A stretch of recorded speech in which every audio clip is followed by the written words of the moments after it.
लोकसभा में महिला आरक्षण और परिसीमन बिल के ऊपर चर्चा चल रही है। आज वोटिंग भी होगी देर शाम तक। जब आप इस वीडियो को देख रहे होंगे तब तक परिणाम भी आ जाएगा कि क्या नतीजा रहता है।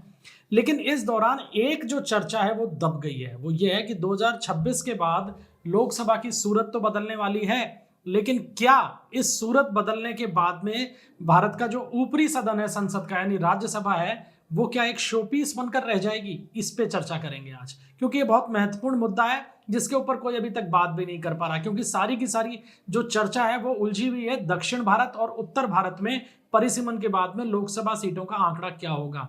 लेकिन आज हम बातचीत करेंगे कि लोकसभा और राज्यसभा में किस तरीके से पावर गेम जो है वो बदलने वाला है। अब भारत का संविधान ये कहता है कि जब किसी बिल पर दोनों सदनों में विवाद होता है तो राष्ट्रपति ज्वाइंट सिटिंग यानी संयुक्त बैठक बुला सकते हैं, जहां हर सांसद का एक वोट होता है। ये जो ज्वाइंट सेशन होता है बहुत कम आयोजित किया जाता है और इसके अंदर लोकसभा और राज्यसभा दोनों के सांसद बैठते हैं, अपना वोट देते हैं। जिसको ज्यादा वोट मिलते हैं वो बिल पास हो जाता है और अगर नहीं मिल पाते हैं तो गिर जाता है। अभी का अगर आप गणित देखेंगे लोकसभा राज्यसभा में, तो लोकसभा में अभी 543 सीटें हैं और राज्यसभा के अंदर 245। इस तरीके से अगर हम इसका आकलन करें तो अभी लोकसभा जो है वो राज्यसभा से करीब 2.2 गुना ज्यादा पावरफुल है संख्यात्मक दृष्टि से। लेकिन अब जो सीटें बढ़ने वाली हैं परिसीमन के बाद में, उनका फिगर अभी तक हालांकि फाइनल नहीं है, लेकिन 815 या 850 होने वाली हैं। तो ये जो लोकसभा की सीटें बदलेंगी, इससे लोकसभा और राज्यसभा के अंदर जो ये पावर का एक संतुलन है ये भी चेंज होने वाला है। जो अभी लोकसभा राज्यसभा से 2.2 गुना ज्यादा पावरफुल है संख्यात्मक दृष्टि से, उसकी पावर अब 3.3 गुना बढ़ जाएगी, क्योंकि राज्यसभा की सीटों में तो कोई बदलाव होने की बात अभी चल नहीं रही है, केवल लोकसभा की सीटें बदलेंगी। अब इसका असर क्या पड़ेगा? देखिए, इसका असर ये पड़ेगा कि जो भी सत्ताधारी दल है जिसके पास लोकसभा में बहुमत है या अच्छा बहुमत है, उसको राज्यसभा की टेंशन कम रहेगी। क्यों रहेगी कम? क्योंकि आमतौर पर यह देखा गया है कि सत्ताधारी दलों के पास में लोकसभा में अगर बहुमत है और राज्यसभा में नहीं है तो राज्यसभा के अंदर फिर पेच फंसता है।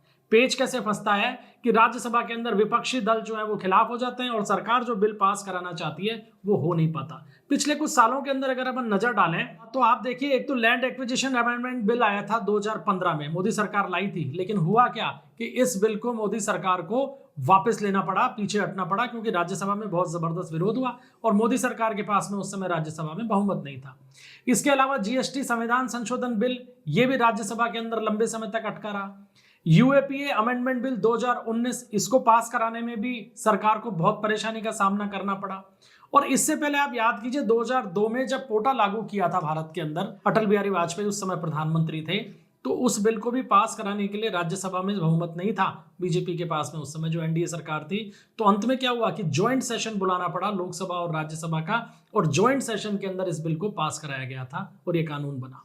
तो ये जो परिस्थितियां हैं ये अब भी रहेंगी। ऐसा नहीं है कि राज्यसभा में तो पास कराना ही पड़ेगा, लेकिन ज्वाइंट सेशन की स्थिति के अंदर जो सत्ताधारी दल है वो बहुत ईज महसूस करेगा, बहुत आसानी से वो अपने बहुमत को साबित कर पाएगा, क्योंकि इतना ज्यादा अंतर होने वाला है राज्यसभा और लोकसभा की सीटों के अंदर जिसकी कल्पना पहले नहीं की गई थी। और लिहाजा ये भी आने वाले दिनों में सुनने को मिल सकता है कि राज्यसभा के अंदर भी सीटों के अंदर संख्या में परिवर्तन किया जाए। अब कैसे होगा, क्या होगा, देखने वाली बातें, टेक्निकल चीजें हैं, इस पे नहीं जाते हैं। फिलहाल बात यही है कि जो ये परिसीमन का बिल आया है, तो इसके पास होने के बाद से लोकसभा की सीटें बढ़ रही हैं, लेकिन राज्यसभा की सीटों में कोई परिवर्तन नहीं हो रहा है और इसके कारण लोकसभा और राज्यसभा का जो बैलेंस है, पावर बैलेंस है, वो और भी ज्यादा लोकसभा की तरफ झुकने वाला है। इसके अलावा जो महत्वपूर्ण दो चीजें और हो रही हैं कि आपने गौर किया कि इसके अंदर 850 क्यों की जा रही है संख्या, लोकसभा सांसदों की जो संख्या है या लोकसभा सीटें जो है वो 815 850 क्यों की जा रही हैं? क्योंकि लोग भूल रहे हैं कि पिछली बार जब महिला आरक्षण बिल आया था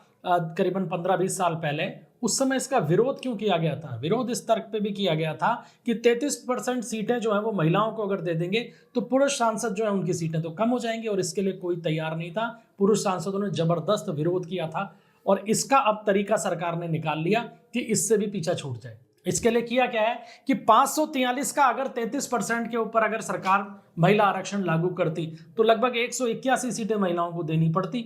इस लिहाज से 181 जो पुरुष सांसद हैं उनकी टिकटें कटती और सारी पार्टियों के अंदर इस चीज को लेकर समस्या आती। तो इसके लिए सरकार ने रास्ता ये निकाल लिया कि 33% आरक्षण के नाम पर जितनी सीटें महिलाओं के लिए आरक्षित की जाएं वो फिगर ही अलग से जोड़ दिया जाए, और अलग से जोड़ने के बाद में ये 815 850 का फिगर जो है ये निकल कर आया। और इसीलिए अब 33% महिला आरक्षण के माध्यम से जितनी सीटें बढ़ेंगी, यानी महिलाओं के लिए जितनी सीटें आरक्षित की जानी है उतनी लोकसभा में अलग से बढ़ रही हैं। तो जो पुरुष सांसद हैं उनकी सीटों पर फिलहाल अब जो खतरा मंडरा रहा था वो नहीं है, क्योंकि संख्या बल बढ़ रहा है। अगर 543 सीटों में से 33% महिला आरक्षण की बात होती तो पुरुषों को बड़ी समस्या हो जाती भैया। और इसीलिए अंदर खाने सब सेट है, सब तैयार है कि भैया हमारी सीटें बच गई, महिलाओं को अगर प्रतिनिधित्व देना है तो सीटों की संख्या बढ़ा दो। तीसरी जो महत्वपूर्ण चीज इस बिल में निकल कर आ रही है वो ये है कि जो भी सत्ताधारी दल होगा उसको अब काम करने में भी आसानी हो जाएगी। आसानी ऐसे हो जाएगी कि अब मंत्रियों की संख्या बढ़ेगी। अभी जो नियम कहता है वो ये है कि लोकसभा के कुल सांसदों के 15% मंत्री होने चाहिए, तो इस हिसाब से 543 में से आप 81 मंत्री रख सकते थे। लेकिन अब चूंकि संख्या बढ़ने जा रही है तो परिसीमन के बाद में जो मंत्रियों की संख्या है वो भी लगभग 121 हो जाएगी। और 121 की संख्या होने से दो समस्याएं सरकारों के ऊपर या जो भी सत्ताधारी दल होगा उससे दूर होने जा रही है। इससे एक पहला लाभ तो उसको ये मिलेगा कि वो जो क्षेत्रीय समीकरण है पार्टी के वो साध पाएगा। दूसरी जो महत्वपूर्ण चीज ये है कि पार्टी के अंदर मंत्री पदों के लिए जो रस्साकशी चलती है तो 121 अब जब मंत्री बन सकेंगे तो उसमें पार्टियों के तमाम बड़े नेता या रसूखदार नेता जो हैं उन सभी को उसमें हिस्सेदारी मिल सकेगी। तो एक बड़ी टेंशन ये सत्ताधारी दलों की भी कम होने वाली है। तो लोकसभा और राज्यसभा के बीच के अंदर जो ये पावर बैलेंस अभी तक देखने को मिल रहा था वो पावर बैलेंस अब आने वाले समय के अंदर बढ़ेगा, क्योंकि लोकसभा के अंदर जब बहुमत रहता है या बहुमत ज्यादा हो जाता है तो सरकारों को राज्यसभा की ज्यादा चिंता अब भविष्य में करनी नहीं पड़ेगी। क्योंकि अगर राज्यसभा में बहुमत नहीं है तो ज्वाइंट सेशन बुलाएंगे, ज्वाइंट सेशन में लोकसभा राज्यसभा के दोनों सांसद बैठेंगे, लोकसभा के अंदर आपकी सीटों की संख्या ज्यादा होगी, आराम से बिल पास हो जाएगा। तो ये पावर बैलेंस जो बदला है इसने राज्यसभा का चेक एंड बैलेंस का जो रोल है वो लगभग अब खत्म कर दिया है।